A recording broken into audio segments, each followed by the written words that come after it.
What would it be like to be a screen composer? You know, the people that put the music into film, into television, into interactive media like video games.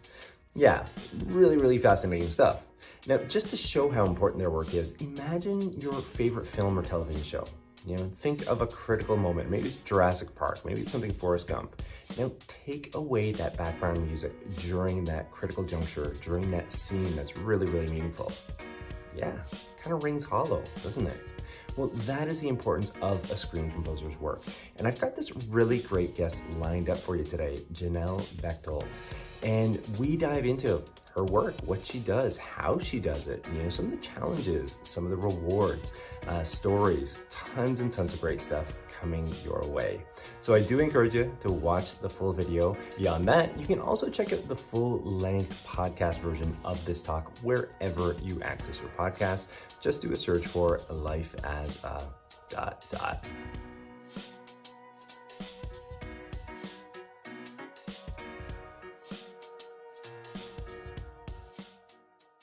Now, as I do for all of these videos, when I'm kind of giving a brief overview of what the guest does, let's start off with just hearing from Janal about her work. What does a screen composer do from her perspective?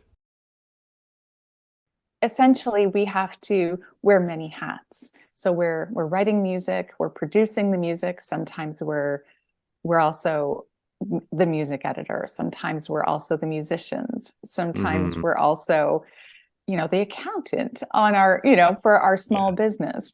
Yeah, pretty helpful, right? Well, I was able to actually pull out one more bit of information about the job that I think is really insightful. And here's Janal explaining this additional layer of what the job entails. I would say that composers are also problem solvers. I like that. So I mean, a lot of times it's about the creative work and things like that, but sometimes it's about, the project needs something that's not there. Yeah. So whether or not, they couldn't get the right tone on set, and the actor missed their mark, or perhaps there was a problem with the edit. That's happened before, where they planned out a certain shot and they couldn't get it. And so it's like, now we need something else. And so oftentimes, because the composer is last in the process, we can help production solve some of those problems that they have. I don't know about you, but I absolutely loved what Janelle was just sharing there, because I think that represents to me the stuff that's not within these straight-laced definitions of professions, right? Like, that is the good stuff right there. Well, on the heels of that answer and that response, I did ask Janelle about, how she approaches the work. Like, what's her mental framework or philosophical approach to doing what she does? And this is what she had to say. How does music convey emotion? And so I look at all sorts of things in terms of, how is as an audience going to experience the story, and how can I support them through that? Or what is the character going through at this moment, and how can I heighten that? By now, you probably have a better handle on the theoretical elements of the job. So why don't we transition into the technical aspects of it? I wanted to know about, how does the actual composition of music take place? Like, what tools are used? And here's Janelle explaining all of that for you. The technical tools are really good for helping to work with film. So I know I get this a lot. Oh, well, do you write on piano, or like how does the actual composition happen? And that, I mean, I tend to write everything in the computer.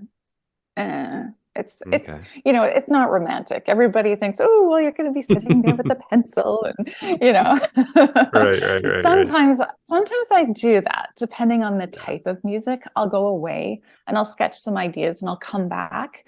But ultimately, the great thing about computers is that you can load your project, your visuals, your film into the computer, so that you can write at the same time as the film is playing. And that like Uh, if you need to have something happen at a very specific moment, yeah. you can make sure that that falls right either on a beat or sort of, yeah, and you can Wow. set up your like the speed of the music so that you get there at Yeah. the right time. Yeah. Another thing I wanted to get into are some of the challenges of the work. I mean, like most professions, it's not always gumdrops and lollipops, right? I mean, there's going to be some challenges in there.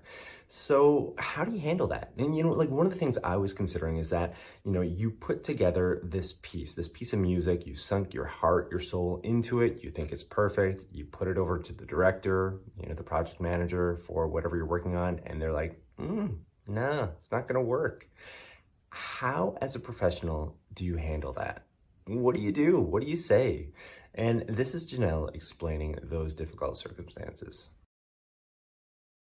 Like if everything you do is based on the story and the perspective of Mm, this story. So if you can justify, okay, I used this thing here because yeah. of this in the story, Mm, I think that is sort of um I think that helps to it reduce wins a out. lot of, yeah, yeah, because I know sometimes, especially early in their careers, composers can get really precious about what it is they write. Yeah. And I've also been in the same spot where you're like, oh, this is the most beautiful melody I've ever written, and then the director's like, what is this? Yeah. That doesn't work all over my film. You're like, okay, and your job is to say, okay, great, Yeah. what doesn't work about it? How Yeah. can we fix this? How can we change this? Let's Yeah. make it better. Let's make it so it serves that story. Yeah. And that can be really hard to be like, okay, so the best melody I've ever written is now in the trash bin. Now, challenges aside, I also wanted to get into the rewards of the work. And I have this kind of long-winded question about, what that must be like. And I really, really loved and appreciated what Janelle had to share because I think it captures the essence of what this job could be like for you. Artistry as a whole, you're creating something from nothing. So there's got to be some reward when you do put something together that at least you're proud of. And hopefully it produces that type of reaction, from others who were equally pleased with it. But when that happens, it must be a rewarding experience.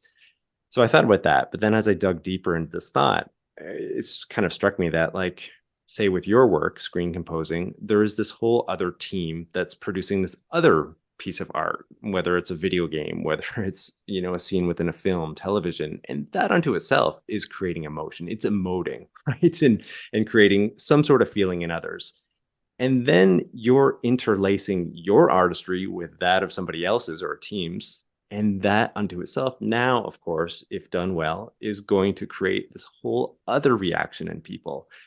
And again, I mean, it's all obvious, I guess, if you're thinking about this right now and I'm speaking it out. But at the same time, I think like when you're in the moment and maybe early on in your career, like when these things happen and they all come together and you're part of it and you produce this, it must be just out of this world, that experience. I'd love to hear what you've got to say about that. Oh, it's definitely the best feeling. Yeah, it's got to be. I often really get this sort of like excited moment a couple of times during the production cycle. Once is, like especially if you have this moment where you're like, "Ooh, I really got to find this perfect thing," and it's, you're trying, and oh, Yeah, that doesn't work. So you try something else. Oh, that doesn't work. But when you find that thing, it's yeah, like, yeah, ah, yeah, that the total awe moment. yeah. And I have to admit, there's something really, really special when you get to work with like live musicians as well. Like Mm, that moment right there is pretty yeah, incredible as well. yeah. Um, and just hearing the notes you wrote for that first time, you're like, oh, Right, chills. right. Wasn't that great? I mean, you could definitely tell how enraptured Janelle is with her work. I mean, how fulfilling it is for her. And at the end of the day, I mean, if you can find that, if you can find a professional calling that creates those feelings for you, you're winning. You're winning at life. All right. Well, I do encourage you to check out the full-length conversation. There's so much more goodness contained with it. She goes into this great story about some of her music being played by a live orchestra and what that was like. We also get into the future of the profession. We talk about things like AI and a bunch of other details relating to the work. So yeah, check it out. You can do so wherever you access your podcast. Just do a search for Life as a ... And while I do have your attention here, I do have that favor to ask. I know it's a little bit crass and it feels a bit funny to do so, but honestly, it means so much. I really, really would appreciate a like or subscribe. It's the only way that this algorithm, YouTube's algorithm, knows that the content matters. And if there's, not so much interaction going on, unfortunately, this content just kind of gets pushed off in the corner, which is a true shame because there's just way too much goodness, way too much wisdom that's being thrown around here that could be valuable for youth, mid-career professionals, or anyone who's just kind of looking for, insights on a different way of life. So yeah, please like or subscribe. You could even do both. That'd be even better. Well, that'll do it. But don't forget to tune in for the next episode of Life As A. I have new professions, new conversations dropping weekly, so be sure to check those out. All right, we'll see you then.